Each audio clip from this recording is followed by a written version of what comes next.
So good morning, everyone. I hope you're having a wonderful August. We've just kickstarted the 8th month of the year. It's remarkable, isn't it, how time is flying.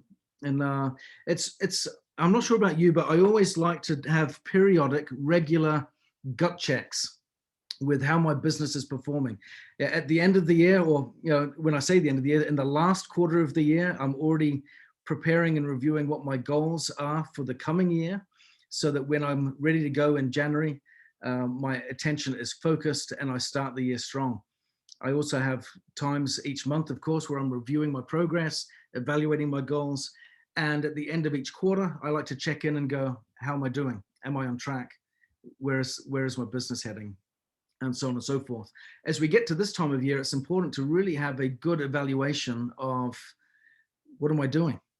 Is it on track? Am I working? Am I moving in the right direction? So we're going to talk a little bit about that today. But before I do, I want to share with you a story from World War II. And when I was a child, when my father would, because he loved history and he was in the Navy and what have you, and he would love to talk about or learn, or any documentary on history and the war he was very interested in. And as a kid, I'd go, oh, boring. What else can we do? And I wouldn't be interested. But as I've gotten older, I've found there are so many valuable lessons that we can learn from the past. I want to share one with you today because it has significant relevance to our subject and theme. Back in 1941, the German army launched its most powerful warship ever, perhaps not just for them, but for its size. I think all of Europe. I don't think there was a ship out there to compete with it. It was called the Bismarck. I'm not sure if any of you have heard of the famous ship, the Bismarck. And just to give you context, I'm seeing a few nodding heads here. So this is a story that I think many of you will be familiar with. But to give you some context as to its size and grandeur, let me just share with you some of the details around it. When it was constructed, it required more than 57,000 blueprints in order to build this ship. 57,000 blueprints. It had 406 millimeter triple turret radar controlled guns. It had 28,000 miles of electrical circuits. And it had 35,000 tons of armor plated metal, kind of building it and supporting it, making it not just gigantic and powerful in firepower, but also it was considered to be absolutely unsinkable. Well, it went out to battle, and sure enough, it was put to the test. On May 24th in 1941, it confronted two powerful warships from the British Navy, the Prince of Wales and the Hood, and they engaged in battle with the Bismarck on that fateful day. Remarkably, in just 4 minutes, the Bismarck sunk the Hood, and all but 3 of the 1,419 crew members of the Hood went to the bottom of the ocean with that ship. It was incredible what happened. The Prince of Wales, the other battleship, suffered some heavy damage, turned and retreated. This was proving to be a colossus that was unbeatable. Well, interestingly, what happened, a few days later, they were engaged again in war. And this time, the British Army concentrated the strength of 8 battleships, 2 aircraft carriers, 11 cruisers, and 21 destroyers in an effort to seek and sink the Bismarck. Now, shell after shell was hitting it and blasting it, and they were doing all they could. And remarkably, it was seeming to be pretty unaffected by everything that they were firing at it. And even the salvaging of the ship afterwards, I'm kind of giving away a little bit at the end there, has found that there wasn't much damage done to its exterior. What happened that caused the Bismarck to lose, to come to a grisly end? A lucky shot of a torpedo that hit the rudder and rendered the Bismarck unable to steer itself. As a consequence, all it could do was just go in a circle. It couldn't get to port. It was out of reach from the other military support, like the the aircraft and what have you, they were out of reach, so they had no place to go and they had nowhere to steer. And it just left them exposed to the full forces of their enemies. And as a consequence, the German army had to scuttle the ship and sink it themselves in order to try to escape and kind of win the moment as best they could. Interesting that, isn't it? All of a sudden, that mighty beast of a machine, the heaviest, most powerful ship in all of the armies and all of the waters in the war, it got sunk because of one thing. It lost its rudder, its ability to steer. Now, why do I share this? I share it because each of us needs to have very clearly rooted in our own minds the importance of having our own direction. If we are directionless in business, if we are not building the way that we should because we don't know where we're going, we don't have the capacity to steer, then we can have all of the strength, all of the support, all of the technology that we need at our fingertips, but without a rudder, it's useless, isn't it? So each of us here today have a wonderful business with Nikken, a beautiful ship. I don't want to compare Nikken to a warship, but I will compare us to a beautiful ship that can take us to many places around the world of our hopes, dreams, aspirations, and opportunities. It provides us new territory, new waters to charter, new places to go, new opportunities to experience. But without a rudder, it will provide nothing. So what is the rudder in our Nikken business? The rudder for each of us is purpose. When we have a clear purpose, it helps to steer us in the right direction. Otherwise, without a purpose, without a cause, we find ourselves suddenly struggling to know how to respond to all of the buffetings of the tumultuous waves that business life can throw at us. Wouldn't you agree? Because certainly building a business is not an easy thing, and it comes with plenty of stormy seas.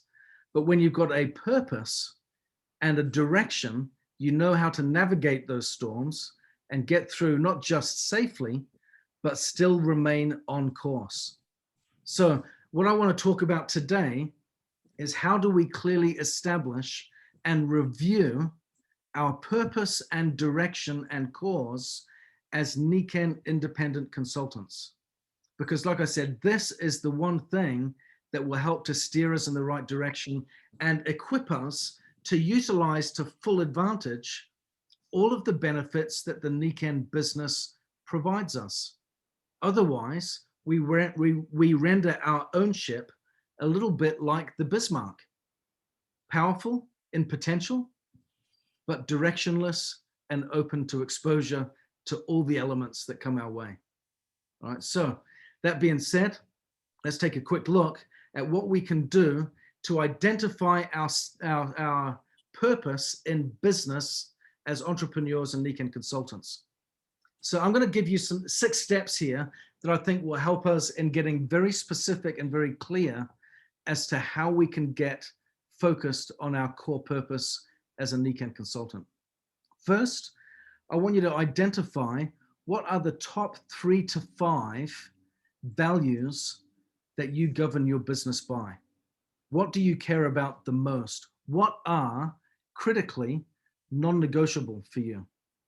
By the way, any of you, I think this will be worthwhile doing because a lot of the time when we do this, and this isn't going to be a full process of discovery here today, I'm just going to give you the direction so that we can go through it in our spare time and craft that for ourselves, right? But one of the good things about being on a group call like this today is if any of you have different ideas as to what these values are for you, and as I go through these 6 points, some things might immediately spring to mind, please put them in the chat or raise a hand and make a comment, because one of the best things about a group environment like this is if one of these questions is a sticking point for you, getting a little bit of direction from someone else that says, this is really important to me. This is what really helps me. The answer to this question for me is this.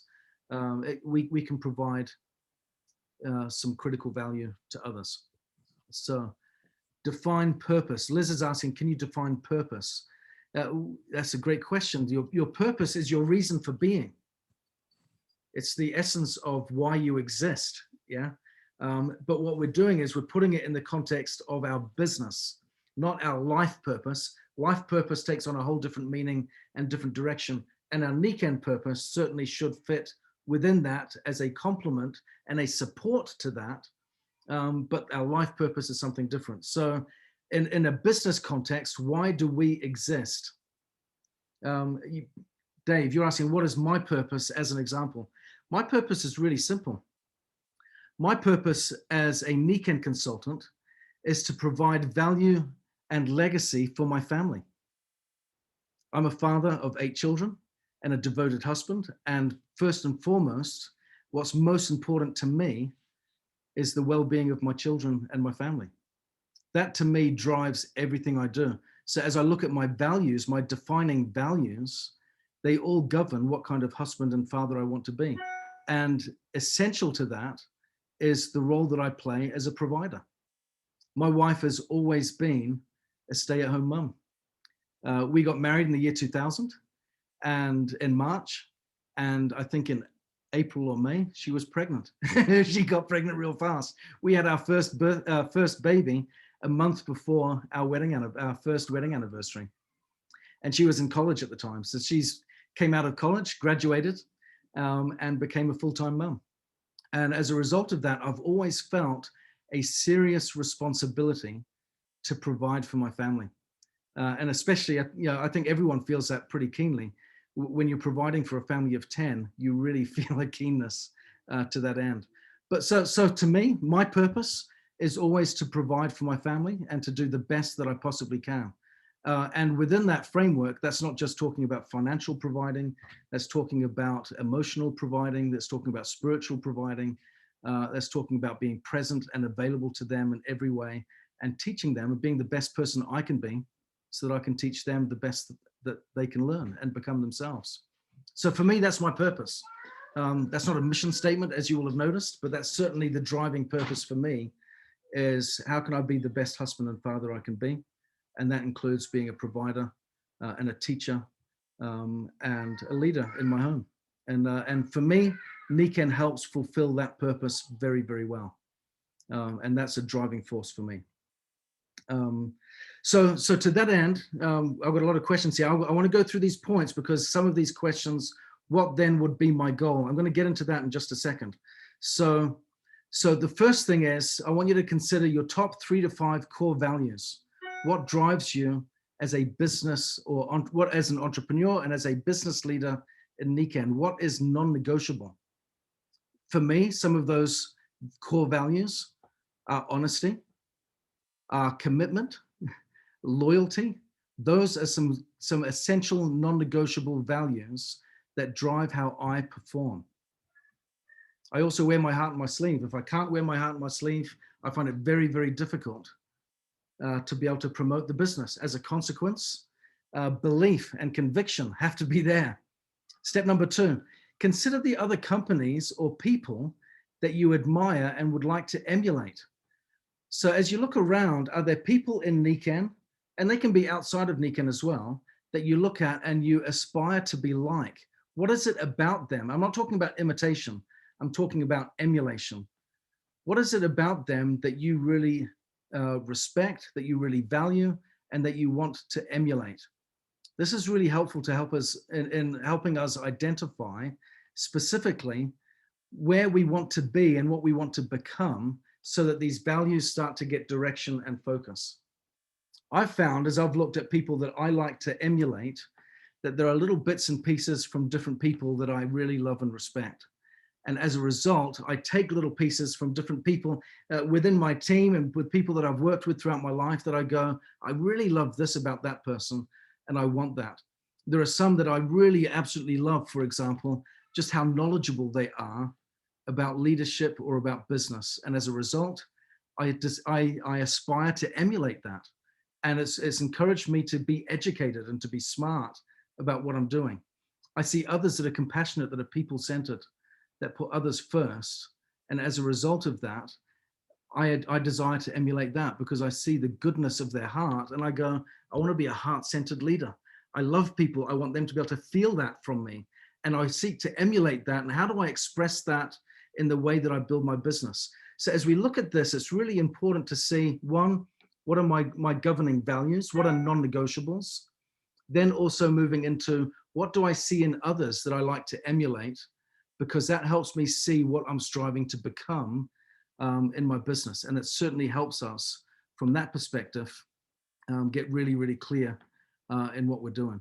So next step number 3, and this is a tough one.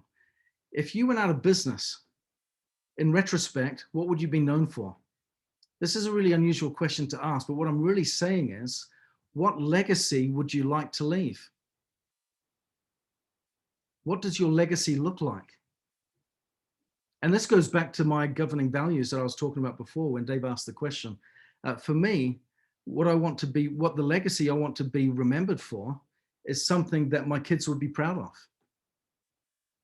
And that really ties into those governing values and the people that I strive to emulate. I want to leave something behind that make my kids feel proud that I've made a mark, I've made a difference.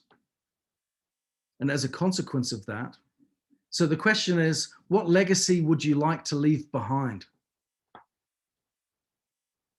So if you imagine you were no more, that might be the end of your life. It might be the end of your business, whatever it might be. It's a hypothetical situation. I'm not looking to it, for us to consider for a moment our final moments in this world.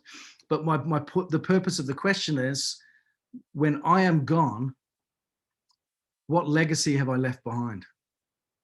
When people look at my Nikken business, what legacy am I leaving?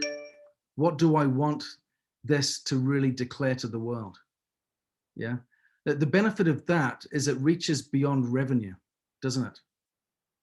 A lot of the time when we're focused, we need to have a revenue focus in our business because it's business. But when we start talking about legacy, we start recognizing that this is actually something much deeper and more profound. And when we are connected with legacy, with purpose, with values, and aspirational people that we're striving to emulate and become, then what we start to see is a lot of rules instinctively come together as to how we choose to conduct ourselves and our business. And it really starts to change the game quite significantly. Okay, so what legacy do I want to leave behind? Okay, so next question. Now that we've primed the pump a little bit, what goals matter most for your business?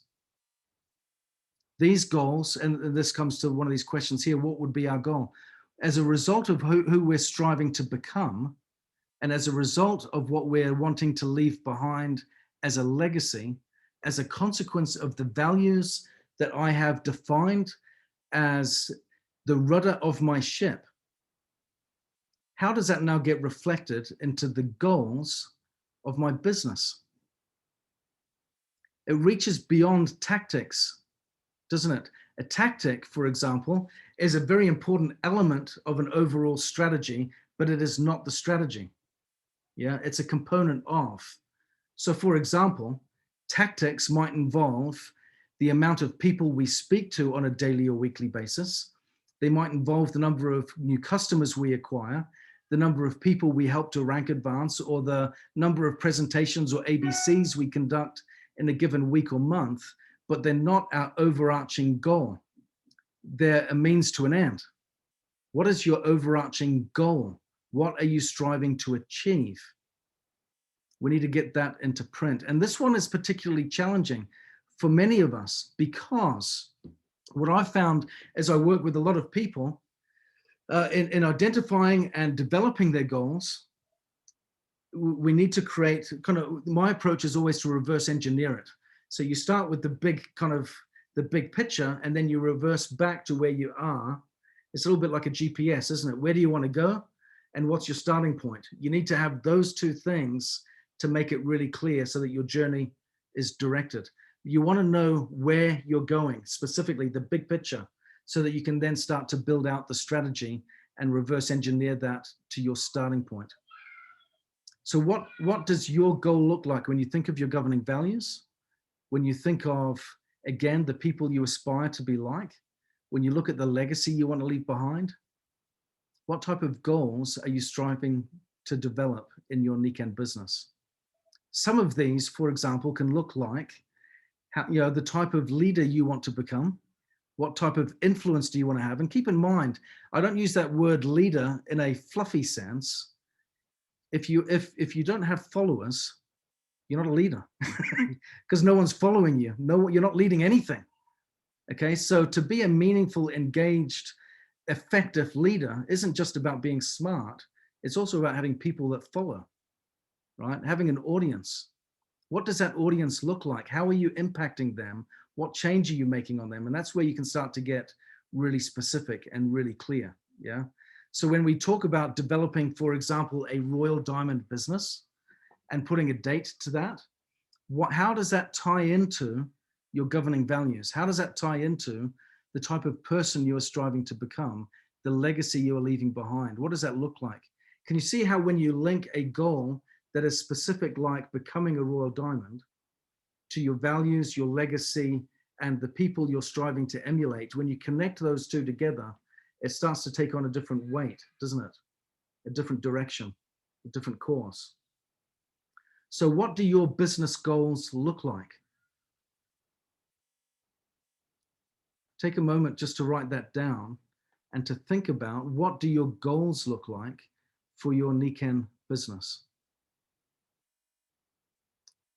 What do you want it to deliver in order to keep you on track with your values, in order to help you become the best person that you can be, that aspirational self, and in order to provide the legacy that you want it to leave behind?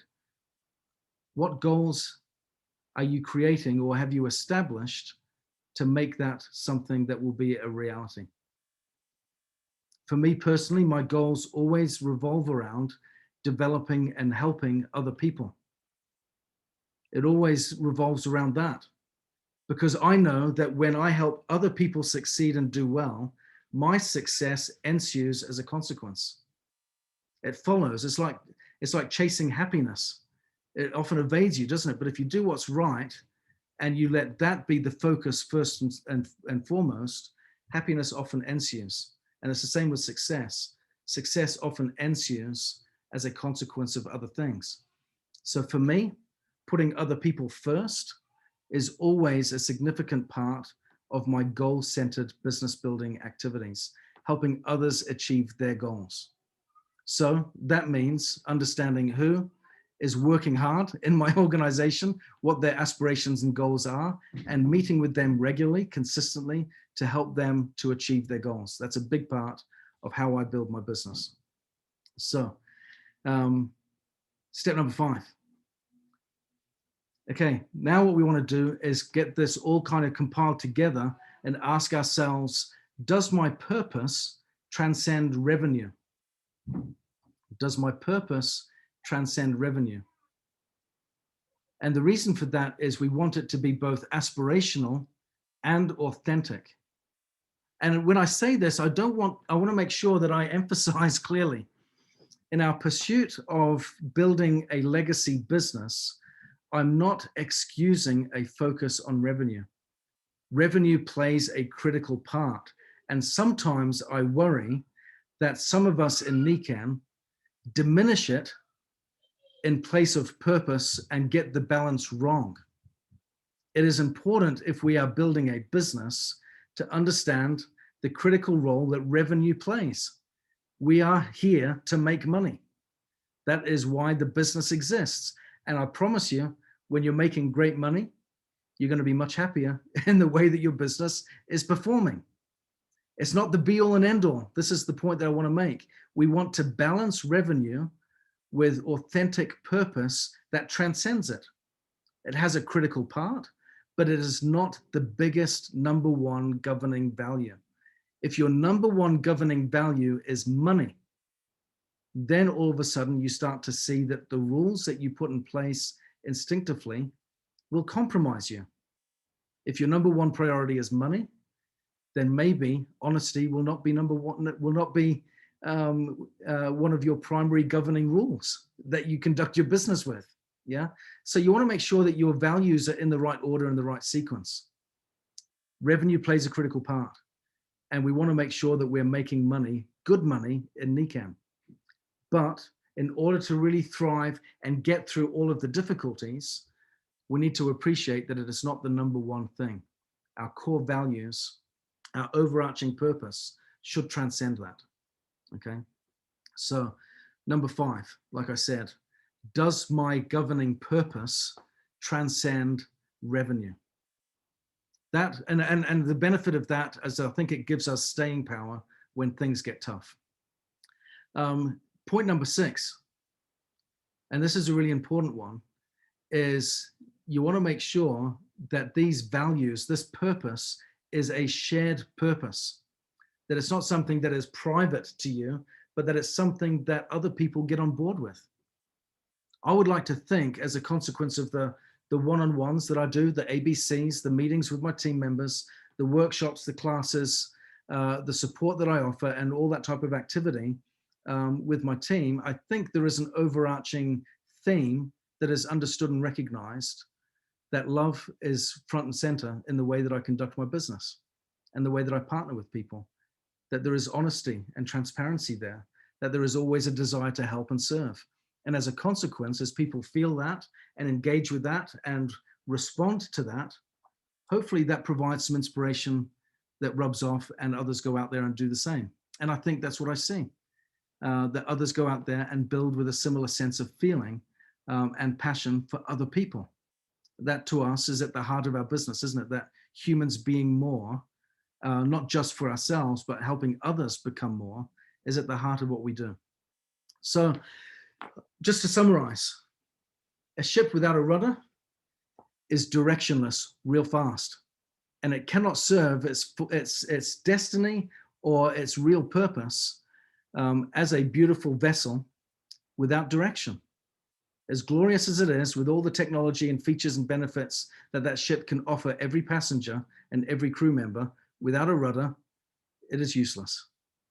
For each of us, with all of the glorious things that Nikken has to offer, without a beautiful purpose that we own, that we feel because we're the ones that steer our own Nikken ships, without a beautiful purpose that is aligned with our values, that is connected with us becoming the best version of ourselves, that transcends revenue, that gives us a reason to leave a meaningful, powerful legacy to those we love. Without that type of cause and direction, we will find ourselves rudderless in building our business. And we will get trapped in the vicious cycle, that circular path of just doing the basic daily tactics without actually going anywhere. Those tactics have purpose and direction when we put our rudder in the water and we steer our ship towards a very specific, clearly defined goal. I hope this has helped us all understand a little bit how I can review and evaluate where I'm at. Because I think as we approach the month of August and we realize we've got just under half a year left of 2022, it's good to look at this and say, where am I at? Because it's so easy to not see the woods for the trees, not see the forest for the trees. We can get so caught up in the daily activities of what we're doing that after a while, we can find ourselves moving in the wrong direction. And it's remarkable. There was a study done, it's just coming to my mind now, so I don't have the numbers to hand, but I know the study was remarkable in what it discovered, that it blindfolded a group of people and asked them to walk in a straight line. And it wanted to measure how long we could go before we started to deviate. And remarkably, it was not very far before everyone that was blindfolded started to walk in circles. Our instinct is not to walk in a straight line. It's to get distracted and to veer off on tangents. And that's certainly the case in building our business. If we don't take time regularly to evaluate, first of all, to establish what is my purpose? Why am I in the ship? Where am I steering it to? If we don't have that clear, and then if we don't evaluate on a regular basis, am I on track? We will find ourselves veering off into all sorts of directions, and worst case scenario, just going around in circles. We don't want to have that happen. So let's take the time over the next few days to evaluate where we're at, how we're doing, what we need to adjust in order to make sure that our goals are clear, that they're specific, that they're targeted, and that they help us become the best that we can be, that they help others to do the same, that they leave a legacy, and that they are aligned with the values that govern our lives that we consider non-negotiable. Barbara Bertucci, you got your hand up. Do you want to say something? I do. Hey, Ben, this is great. And I love that it's the half-year mark that we can evaluate where we have been and where we are. The only distinction I want to say is that we need to have a little grace with ourselves because of the pandemic and all the things that have been thrown at us or taken away from us is a better way of saying it. And so what I just want to say that it was brilliant for Nikken to come up with another game plan for July on, because it's anew. So this, we actually had a burning bowl in July, you know, like Christmas in July, but we had a burning bowl in July at the center, the church where I am, because new people came in. And it's like, okay, we got new things happening. So what can we let go of in the past or embrace and be okay with, whether we'd gotten sick, things happen with the kids, or, you know, the way they were doing school, whatever it is, it changed the way we do business, right? I mean, I've just started doing demos live. I mean, there was some little, what do you call it? Fear of going out on those little branches, right? It's like, what's in my kit? What's in my thing? And here I am, right? I've been in this 27 years. And it's like, oh my gosh. And, you know, we still know more than the people we're sharing with. If we give ourselves that grace and just know that it's 6, 7 times that we talk to those people, it doesn't always all have to be in that first moment, but in the next. And I just love, so I get a little ahead of myself, sorry, Ben, but to bring it back to your purpose and what you're talking about and evaluating our daily modes of operation, I really thought that was a brilliant thing that you kind of brushed over, was the tactics or statistics or daily mode of operation. We sometimes feel that's our goal. And it's not our, it's vision goal. And then how are we getting there? But if we leave out that part of purpose to vision, then we just become a little, I don't know, well, it could happen, could not. But with this opportunity to have Japan and having been on a trip before, it's tremendous. And what an opportunity. And I was talking to Jeannie this morning, it's like, why not go for it? It may not look like it's something you could do, but why not? And there were a few people that shared that got on Team Kaizen that were like, well, I might as well shoot for it. I don't know. And they got it. I think, Connie, you might have been one of those, or somebody that was like, you know, oh my gosh. So I think that we have to give ourselves a little breathing room and just look at this as a January or mid-year. Let's kick this off and really unfold. I like what you're saying. I like what you're saying, Barbara. And I like how you used Nikken as an example there in pivoting. Because, you know, what you've identified is a really important point, that we set goals and we establish plans, but we need to understand some critical things. But one of them being, we're not in control of everything. We might think we've got a great deal of control, but we're in control of much less than we realize. And as a consequence of that, when we're evaluating our goals, we need to learn to pivot. We've got to build that into our strategy for goal achievement. We've got to evaluate, reevaluate, analyze, and then pivot. And Nikken has just done that, haven't they? In giving us this new opportunity with Japan, in saying, we're going to provide a pivot for you. And another point that you identified of pivoting is how we went from being everything is now online because of the pandemic to actually, guys, we can get back in person again. I want to have that as a big call to action today, is that we need to start having more live in-person activities as teams. Well, Ben, one little thing. I used to pride myself in having a bag in the car all the time. Yeah. And it had certain things in it. And I can't even tell you where that bag is, right? Because we have not, I mean, I have certain things in my purse that I always have, joint cream spray bottle, you know, certain things like that. But, and I'm getting those bags together. I've got the men's strides. I've somehow always end up talking to women. So I just ship those to people, but I don't have them to show. Yeah. You know, I'm like, oh, I got to get my hopper. I got to get my toolkit Yes. cleaned up. Yeah. Right. And Yeah. so, yeah, anyway. I go love ahead. it. You're So good. everyone, thank you so much for being here today. I invite all of us to evaluate our goals, look at our purpose, our cause. If we need to pivot. Nikken is leading by example in doing that. And it's a healthy practice to engage in. But let's get your toolkit out. Let's get it out there in person. Let's have these live events happening again. We're certainly in a space where that can happen in abundance. And utilize technology as well, of course. It's certainly a hybrid world we now live in, with those two being combined wonderfully to give us the best outcomes and the maximum reach. So thank you all very much. Love you loads. And I look forward to the upcoming ABCs that you guys are scheduling throughout the course of this week with me. Take care, and we'll see you next week. Bye-bye. Thank you, Ben.